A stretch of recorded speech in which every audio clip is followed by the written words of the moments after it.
दोस्तों 12वीं पास युवाओं के लिए एक बहुत ही बड़ी खबर सामने निकल के आ रही है। इंडियन एयरफोर्स में एक बहुत ही बड़ी वैकेंसी निकली हुई है दोस्तों, अग्निवीर भर्ती के बारे में। तो आखिर ये अग्निवीर भर्ती एयरफोर्स में क्या है, इसमें सैलरी कितना मिलता है, इसके क्राइटेरिया क्या है, कौन से व्यक्ति इसमें फॉर्म भरेंगे और फॉर्म को कैसे भरेंगे, ये सभी चीज़ की जानकारी हम आपको इस वीडियो में देंगे। कृपया वीडियो को अंत तक जरूर देखेंगे। बीच में अगर स्किप करते हैं तो वो मेन इन्फॉर्मेशन आपसे छूट सकती है जो सबसे इम्पोर्टेंट हो इस फॉर्म को भरने में। तो कृपया वीडियो को अंत तक जरूर देखेंगे। तो दोस्तों नमस्कार, आपको अब तक आप मेरे चैनल को सब्सक्राइब नहीं किए हैं तो कृपया चैनल को सब्सक्राइब जरूर करेंगे, और अगर यह वीडियो आपको अच्छा लगे तो कृपया वीडियो को एक प्यारा सा लाइक करेंगे, और वो अपने 12वीं पास दोस्तों के साथ भी इसको शेयर करेंगे ताकि उनको भी अग्निवीर योजना के बारे में जानकारी मिले और वो भी इस अग्निवीर योजना जो इंडियन एयरफोर्स में वैकेंसी निकला हुआ है इसमें वो भी फॉर्म को फिल कर सके। तो दोस्तों अब बात करते हैं इंडियन एयरफोर्स अग्निमत के बारे में। यह वैकेंसी निकल चुका है दोस्तों। अब इसके डेट के बारे में आपको बताते हैं। यह जो इसका शुरू होने वाला है 7 तारीख से 7 जनवरी 2025 से यह शुरू हो चुका है, और इसका अंतिम तिथि 27 जनवरी 2025 है। इसमें इसका जो पेमेंट जो करने का है वो 27 जनवरी तक ही इसका पेमेंट भी करना है। इसका एग्ज़ाम का डेट भी क्लियर हो चुका है। 22 मार्च को इसका एग्ज़ाम है। एग्ज़ाम के पहले आपका एडमिट कार्ड आएगा। जैसे ही एडमिट कार्ड आएगा उसके बारे में आपको सूचना जरूर देंगे। दोस्तों आप मेरे टेलीग्राम चैनल से भी जुड़कर ये जितना भी वैकेंसी निकल रहा है या योजना है या किसी भी लेटेस्ट इन्फॉर्मेशन के बारे में जानना चाहते हैं तो मेरे चैनल जो टेलीग्राम चैनल है उसमें आप जुड़कर इसका फ़ायदा उठा सकते हैं, क्योंकि हर वो चीज़ हम आपको बता नहीं सकते हैं जितना इन्फॉर्मेशन आ रहा है। तो दोस्तों अगर आप मेरे चैनल पर टेलीग्राम चैनल से जुड़ते हैं तो सब चीज़ के बारे में आप जानकारी प्राप्त कर सकते हैं। तो दोस्तों अब बताते हैं कि इसमें आपको अगर आप OBC SC ST या किसी भी अन्य कैटेगरी से आप हैं तो आपको 550 रुपये का फ़ी इसमें देना होगा। अब बात कर रहे हैं कि इसमें एज के क्या लिमिट क्या है दोस्तों। तो आपका अगर मिनिमम एज 17.5 वर्ष है तो इसमें आप फॉर्म को भर सकते हैं, और मैक्सिमम आपको 21 वर्ष होना चाहिए। मतलब इसका एज है मांग रहा है 1/1/2005 से लेकर 1/7/2008 के बीच में अगर आपका जन्म तिथि है तो आप इस फॉर्म को भरने के लिए एलिजिबल है, नहीं तो आप इस फॉर्म को नहीं फिल कर सकते हैं। आपका अगर एलिजिबिलिटी क्राइटेरिया की बात किया जाए तो इसमें 10+2 या किसी भी स्ट्रीम में आप पास किए हैं उससे कोई दिक्कत नहीं है, लेकिन आपका कम से कम 50% मार्क्स आपका इंग्लिश में होना चाहिए। 3 साल का आपका डिप्लोमा इन इंजीनियरिंग, मतलब कोई भी mechanical, electrical, electronics, automobile, computer science या अन्य किसी से में भी है आपका, तो 3 साल का डिप्लोमा है तो आप इस फॉर्म को भर सकते हैं। दोस्तों इसमें अगर आप हाइट और चेस्ट की बात की जाए तो हाइट आपका कम से कम 152.5 सेंटीमीटर होना चाहिए, और चेस्ट का जो अगर बात किया जाए तो चेस्ट में आपका 5 सेंटीमीटर आपका चेस्ट फूला हुआ होना चाहिए।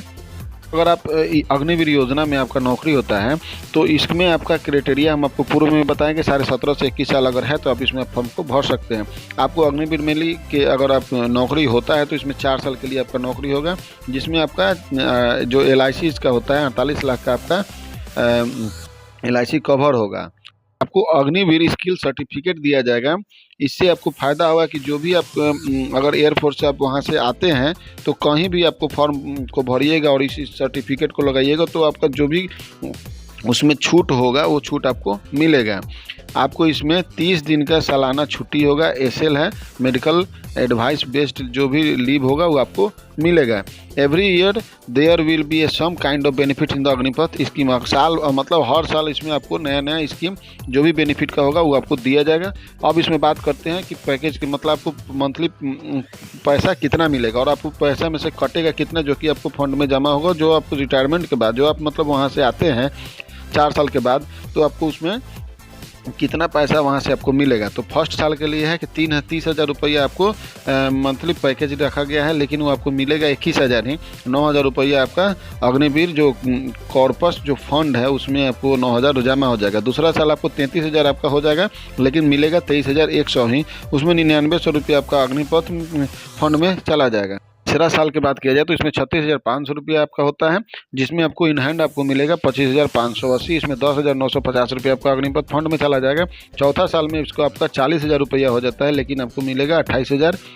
लेकिन इसका भी जो है 30% आपको अग्निपथ फंड में चला जाता है, यानी 12,000 चला जाता है। दोस्तों एक बात यहाँ पे आपको हम बता देते हैं, क्योंकि जो भी आप पैसा यहाँ जमा करते हैं उसका आप उतना ही पैसा आपको सरकार खुद उस फंड में जमा करेगी, और रिटायरमेंट के बाद टोटल आपको जोड़कर जितना होता है उतना आपको पैसा रिफंड कर देगी। अब बताते हैं कि आपको कितना पैसा 4 साल के बाद रिटायर जब करिएगा तो उसमें आपको कितना पैसा वापस मिलता है। तो दोस्तों अगर टोटल पैसा की बात किया जाए तो 5,02,000 रुपया आपका जमा होता है, जिसमें आप जब वहाँ से जब 4 साल के बाद वापस जब आप घर आते हैं तो आपको 11,71,000 रुपया प्लस में आपको जो भी सर्टिफिकेट है वो उसको आपको देकर ही वहाँ से विदा किया जाता है। दोस्तों एक बात यहाँ पे आपको हम बताते चलते हैं कि एयरफोर्स जो अग्निपथ है इसमें टोटल जो वैकेंसी होता है जितना पर बहाल होता है उसमें का 25% जो भी व्यक्ति होते हैं उनको वहीं पे परमानेंट कर दिया जाता है, लेकिन बाकी जो 75% है उनको उतना पैसा और जो भी उनका सर्टिफिकेट है वो देकर उनको वापस घर भेज दिया जाता है। कि आप जो फॉर्म भरिएगा उसमें फॉर्म क्या क्या आपको ध्यान देना होगा, क्योंकि इसका 7 जनवरी से फॉर्म को अप्लाई करना शुरू हो गया है, लेकिन ये अंतिम तिथि 27 जनवरी है। दोस्तों आपसे एक रिक्वेस्ट है कि अंतिम तिथि का इंतजार नहीं करें, जैसे ही फॉर्म को निकला हुआ है फॉर्म को भरिए और तैयारी में लग जाइए, क्योंकि इसका एग्ज़ाम का डेट भी क्लियर कर दिया गया है। अब बात करते हैं कि इसमें आपका जो फ़ोटो देना है वो फ़ोटो किस तरह का होना चाहिए। दोस्तों फ़ोटो आपका जनवरी 2025 से पहले का फ़ोटो नहीं होना चाहिए। अभी जो हाल फिलहाल का फ़ोटो हो वो भी फ़ोटो आपको जो उसका अथी हो एक्सलेट लेना है, चेस्ट पर रख के उसमें आपका नाम और डेट ऑफ बर्थ, लेकिन नाम जो भी लिखे वो कैपिटल लेटर में अपना नाम लिखे और इसका साइज़ 10 KB से 50 KB के बीच में होना चाहिए। तो अगर आप जाते हैं ऑनलाइन कराने तो कृपया कम से कम आपको मैट्रिक का सर्टिफिकेट, इंटर का सर्टिफिकेट, आधार कार्ड, उसके बाद आप फ़ोटो, सिग्नेचर, ये सभी चीज़ का आपको लेकर जाना है, तभी जाके आप अपना फाइनल एक साथ ही फॉर्म को भरिएगा। और ध्यान रहे क्योंकि 27 जनवरी ही उसका अंतिम तिथि है और 27 जनवरी ही उसका पेमेंट का भी अंतिम तिथि है। लोग ध्यान से इस फॉर्म को भर दिए और एग्ज़ाम की तैयारी में लग जाइए। दोस्तों इस वीडियो में फ़िलहाल इतना ही। आपको नौकरी या योजना या अन्य किसी भी लेटेस्ट इन्फॉर्मेशन का अगर जानकारी आपको चाहिए तो कृपया मेरे चैनल पर बने रहें। दोस्तों आपको यह वीडियो अगर अच्छा लगा हो तो कृपया वीडियो को लाइक और चैनल को सब्सक्राइब जरूर करेंगे और अपने दोस्तों के भी साथ भी शेयर करेंगे, ताकि उनको भी सरकारी नौकरी, सरकारी योजना, अन्य लेटेस्ट इन्फॉर्मेशन कोई भी आता है तो सबसे पहले उसका इन्फॉर्मेशन का नोटिफिकेशन आपको सबसे पहले मिले। दोस्तों जय हिंद, वंदे मातरम।